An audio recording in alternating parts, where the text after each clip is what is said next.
আসসালামু আলাইকুম, স্বাগতম আমাদের চ্যানেলে। আজকে আমরা বিশ্লেষণ করতে যাচ্ছি আইপিএল ২০২৬-এর একেবারে হাই ভোল্টেজ একটি ম্যাচ নম্বর ৫৫। এই রোমাঞ্চকর ম্যাচটি হতে যাচ্ছে ১১ই মে ধর্মশালার বিখ্যাত এবং দৃষ্টিনন্দন স্টেডিয়ামে, যেখানে মুখোমুখি হবে পাঞ্জাব কিংস এবং দিল্লি ক্যাপিটালস। আজকের এই বিশ্লেষণে আমরা কোনো সাধারণ প্রেডিকশন দেব না, বরং ৮টি ভীষণ গুরুত্বপূর্ণ রুল বা মানদণ্ড ধরে ধরে দেখব আসলে কোন দলের পাল্লা ভারী। সাথে থাকবে একটি রানিং স্কোরবোর্ড, যাতে একদম শেষে গিয়ে আমরা নিখুঁত একটি সিদ্ধান্তে পৌঁছাতে পারি। তো চলুন শুরু করা যাক। আজকের এই বিশ্লেষণে আমরা মূলত ৬টি ধাপে এগোব। প্রিভিউ দিয়ে শুরু করে দুই দলের শক্তি, pitch, head to head record, form এবং স্ট্র্যাটেজি নিয়ে কথা বলবো। আর সবশেষে তো ফাইনাল প্রেডিকশন থাকছেই। তো চলুন সরাসরি আমাদের মূল বিশ্লেষণে ঢুকে পড়ি। আজকের ম্যাচের প্রেক্ষাপটটা আগে একটু বুঝে নেওয়া যাক। আপনারা শেষ পর্যন্ত সাথে থাকবেন, কারণ একদম শেষে গিয়ে আমরা উইনিং মার্জিন বা কত ব্যবধানে কে জিতবে সেটাও বলে দেব। আজকের ভেন্যু হচ্ছে ধর্মশালার এইচপিসিএ স্টেডিয়াম। জায়গাটা সমুদ্রপৃষ্ঠ থেকে প্রায় ১,৪৫৭ মিটার উঁচুতে। বুঝতেই পারছেন, কন্ডিশনটা একদম আলাদা। আজকের এই ম্যাচের গুরুত্ব কিন্তু দুই দলের কাছে দুরকম। একদিকে পিবিকেএস বা পাঞ্জাব কিংস মরিয়া হয়ে আছে পয়েন্ট টেবিলের ২ নম্বর স্থানটা শক্ত করে প্লে অফ নিশ্চিত করতে, আর অন্যদিকে ডিসি বা দিল্লি ক্যাপিটালসের পিঠ একদম দেওয়ালে ঠেকে গেছে। তারা লড়বে মূলত নিজেদের আত্মসম্মান বা প্রাইড বাঁচানোর জন্য। এবারে আমরা প্রবেশ করছি আমাদের মূল বিশ্লেষণের প্রথম ধাপে। শুরু হতে যাচ্ছে আমাদের সেই প্রতীক্ষিত ৮টি রোলের প্রথম ২টি রোল। চলুন দেখি দলগত শক্তিতে কে কতটা এগিয়ে আছে। এবার আসি রুল নাম্বার ১, টিম স্ট্রেংথ বা দলগত শক্তি বিশ্লেষণ। দুই দলের শক্তির দিকে তাকালে দেখবেন টপ অর্ডারে পাঞ্জাব কিংসের রয়েছে প্রভু সিমরান এবং প্রিয়াংশের মতো বিধ্বংসী ওপেনার, আর সাথে কুপার কনলি তো আছেনই। অপরদিকে দিল্লির টপ অর্ডার কিন্তু অনেকটাই কেএল রাহুল এবং পাথুম নিশাঙ্কার ওপর নির্ভরশীল। মিডল অর্ডারের কথায় আসলে পাঞ্জাবের শ্রেয়স আইয়ার এবং মার্কাস স্টয়নিস যে কোনো মুহূর্তে ম্যাচের মোড় ঘুরিয়ে দিতে পারে। বোলিং লাইনআপে পাঞ্জাবের আর্শদীপ সিংয়ের ডেথ ওভার স্পেল এবং ইউজেন্দ্রা চাহেলের স্পিন রীতিমতো ভয়ঙ্কর। অন্যদিকে দিল্লির মিচেল স্টার্ক এবং কুলদীপ যাদব থাকলেও সার্বিক গভীরতা এবং ব্যালেন্সের দিক থেকে পাঞ্জাব কিংসের লাইনআপ অনেক বেশি শক্তিশালী। তাই রুল ১-এর পরিষ্কার বিজয়ী হচ্ছে পাঞ্জাব। রুল ১-এ পাঞ্জাব কিংস এগিয়ে আছে। এবার দেখি রুল ২ কি বলছে। এবার আসি রুল নম্বর ২, পিচ ও আবহাওয়া বিশ্লেষণ। দেখুন, ধর্মশালার এই পিচ কিন্তু ব্যাটিংয়ের জন্য একদম স্বর্গরাজ্য। আর এটা পাঞ্জাবের হোম গ্রাউন্ড। এই হাই অল্টিটিউডে বল অনেক দ্রুত ট্র্যাভেল করে, আউটফিল্ড অফ রকেটের মতো ফাস্ট। তাছাড়া রাতে ভারী শিশির বা ডিউ ফ্যাক্টর বড় একটা ভূমিকা রাখবে। পাঞ্জাব এই কন্ডিশনের সাথে দারুণভাবে মানিয়ে নিয়েছে। অন্যদিকে দিল্লি ক্যাপিটালস এই ধরনের উচ্চতায় খেলতে খুব একটা অভ্যস্ত নয়। শিশিরের কারণে দ্বিতীয় ইনিংসে তাদের স্পিনারদের বল গ্রিপ করতে প্রচণ্ড সমস্যা হবে। কন্ডিশনের এই সুস্পষ্ট সুবিধার কারণে রুল ২ও অনায়াসে জিতে নিচ্ছে পাঞ্জাব। রুল ২তেও পাঞ্জাব কিংস এগিয়ে আছে। এবার দেখি রুল ৩ কি বলছে। তো টিম স্ট্রেংথ আর পিচের সুবিধা তো পাঞ্জাব পেল। এবার আমাদের নজর দিতে হবে দুই দলের অতীত পরিসংখ্যান এবং হেড টু হেড রেকর্ডের দিকে। এবার আসি rule number ৩, head to head record.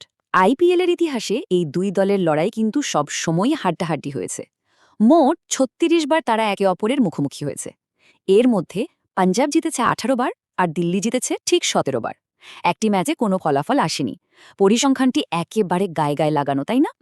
কিন্তু যেহেতু ম্যাচটি ধর্মশালায় হচ্ছে, যাকে পাঞ্জাবের ফোর্ট্রেস বা দুর্গ বলা হয়, তাই এই রুলে একদম সামান্য ব্যবধানে হলেও এগিয়ে থাকছে পাঞ্জাব কিংসই। রুল ৩ও পাঞ্জাব কিংস এগিয়ে আছে। এবার দেখি রুল ৪ কি বলছে। তবে রুল ৪-এ যাওয়ার আগে আপনাদের জন্য থাকছে দারুণ একটি সুযোগ। ক্রিকেট উপভোগের পাশাপাশি যদি ম্যাচে একটু বাড়তি উত্তেজনা যোগ করতে চান, তাহলে 1xBet-এ অ্যাকাউন্ট খুলুন আমাদের official promo code BD sport ব্যবহার করে। এই কোডটি বাংলাদেশি দর্শকদের জন্য বিশেষ।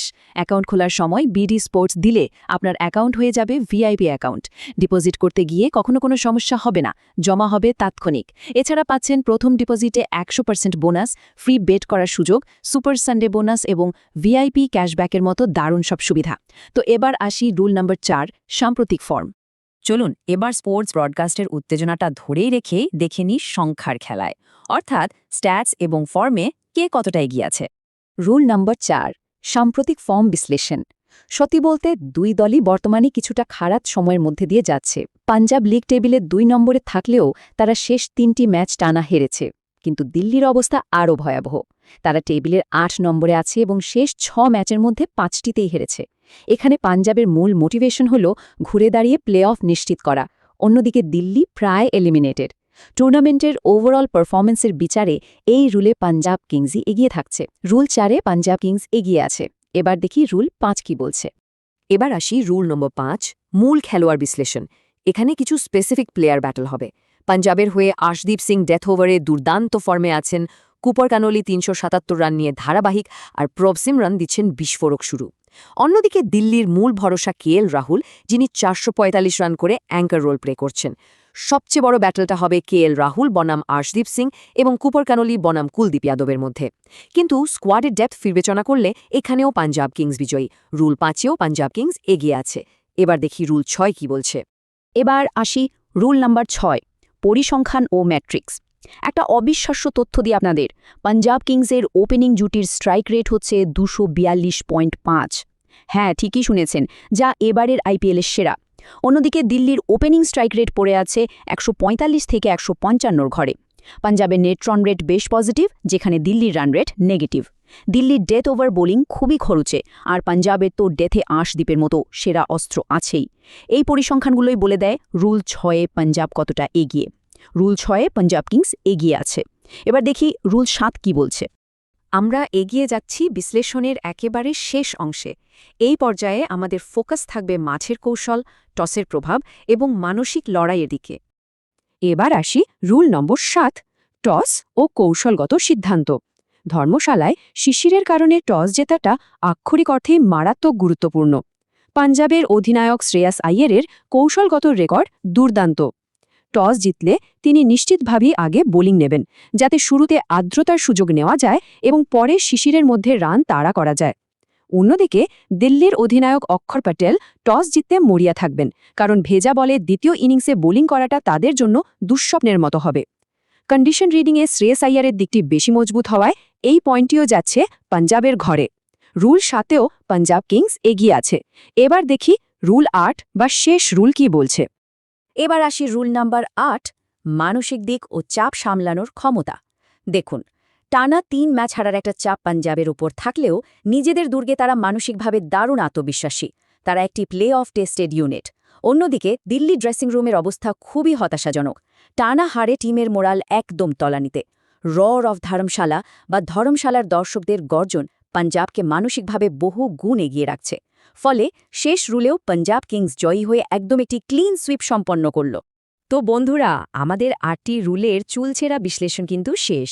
এবার সেই মাহেন্দ্রক্ষণ যেখানে আমরা ফাইনাল স্কোর কার্ড দেখব এবং আমাদের চূড়ান্ত রায় বা প্রেডিকশন ঘোষণা করব। তাহলে দেখা যাচ্ছে 8টি রুলের সারসংক্ষেপ স্কোর কার্ডের ফলাফল একদম পরিষ্কার। 8টি রুলের মধ্যে পাঞ্জাব কিংস জিতেছে 8টিতেই, আর দিল্লি ক্যাপিটালস জিতেছে 0 বা 0টিতে। টিম স্ট্রেংথ, পিচ কন্ডিশন থেকে শুরু করে মানসিক দৃঢ়তা, প্রতিটি বিভাগে পাঞ্জাব নিজেদের একচেটিয়া আধিপত্য বিস্তার করেছে। তাহলে আজকের চূড়ান্ত রায় কি? প্রেডিক্টেড উইনার বা সম্ভাব্য বিজয়ী দল হচ্ছে পাঞ্জাব কিংস। কেন তারা জিতবে? এর পিছনে 3-4টি একদম সলিড কারণ হল তাদের দুর্দান্ত হোম অ্যাডভান্টেজ, টপ ও মিডল অর্ডারের ব্যাটিং ডেপথ, প্রতিপক্ষের তুলনায় অনেক ভালো মরাল এবং আশদীপ সিংহের মতো কার্যকরী বোলার। আমাদের পূর্বাভাস বলছে পাঞ্জাব যদি আগে ব্যাট করে তবে তারা 20 থেকে 35 রানের ব্যবধানে জিতবে, আর যদি রান তাড়া করে তবে 5 থেকে 6 উইকেটে জয়ের সম্ভাবনা প্রবল। তবে আপনাদের একটি কথা অবশ্যই মনে করিয়ে দিতে চাই, এটি সম্পূর্ণ বিশ্লেষণভিত্তিক পূর্বাভাস। ক্রিকেট মাঠে যে কোনো কিছু হতে পারে।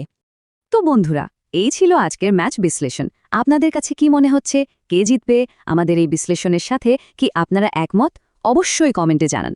যদি ভিডিওটি ভালো লেগে থাকে তাহলে অবশ্যই চ্যানেলটি সাবস্ক্রাইব করুন এবং বেল আইকনটি চালু রাখুন, যাতে প্রতিটি ম্যাচ বিশ্লেষণ সবার আগে পেতে পারেন। আজকের মতো আমি এখানেই বিদায় নিচ্ছি।